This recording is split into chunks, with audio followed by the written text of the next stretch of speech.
Hey welcome back to my channel খাদ্যরসিক কলকাতা। আশা করি তোমরা খুব ভালো আছো এবং খুব ভালোভাবে পুজো এনজয় করছো। আমিও খুব ভালোভাবেই পুজো এনজয় করছি। সবাইকে জানাই শুভ পঞ্চমী প্রীতি ও শুভেচ্ছা। তো আজকে আমি পুজো পরিক্রমাতে চলে এসেছি হরিদেবপুর আদর্শ সমিতি ক্লাবে। এখানকার থিম ছিল এপার ও ওপারের বাংলা। তো চলো ভিতরে ঢুকতে না ঢুকতেই যেটা প্রথমে চোখে পড়লো গ্রাম বাংলার দৃশ্য, আর সর্বপ্রথম যেটা চোখে পড়েছে সেটা হচ্ছে কাকতাড়ুয়া, এবং ব্যাকগ্রাউন্ডে যে মিউজিকটা রয়েছে একদম অসাধারণ লাগছিল। মনে হচ্ছিল যেন আমি গ্রামে ফিরে চলে এসেছি।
রাত্রিবেলা গ্রাম বাংলা যেরকম অন্ধকার হয়ে এলে ঝিঝি পোকার ডাক শোনা যায়, এখানে অরিজিনালি ওইভাবে ঝিঝি পোকার ডাকটাকে পুরো সুন্দরভাবে এখানে করা হয়েছে।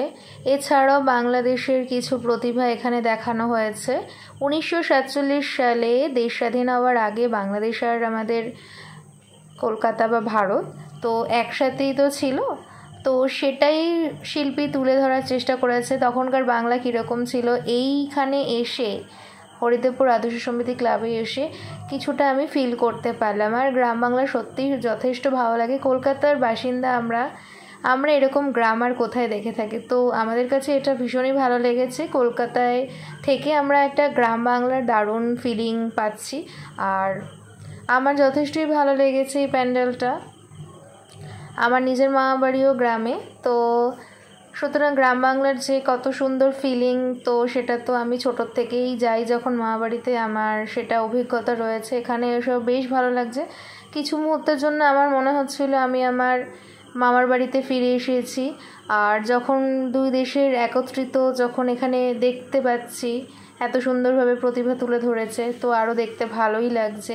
আর সবথেকে দুর্ধর্ষ লেগেছে রবীন্দ্রনাথ ঠাকুরকে এখানে প্রেজেন্ট করা হয়েছে, আর তার নিচেই রয়েছে এখানে দুর্গা ঠাকুরের কোলেই রয়েছে লক্ষ্মী, গণেশ, সরস্বতী, কার্তিক।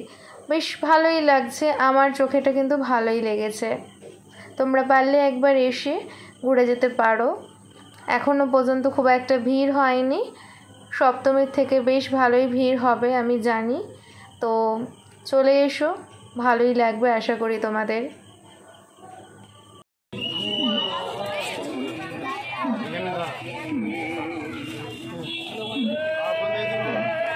হ্যাঁ, তোমার যা সুন্দর।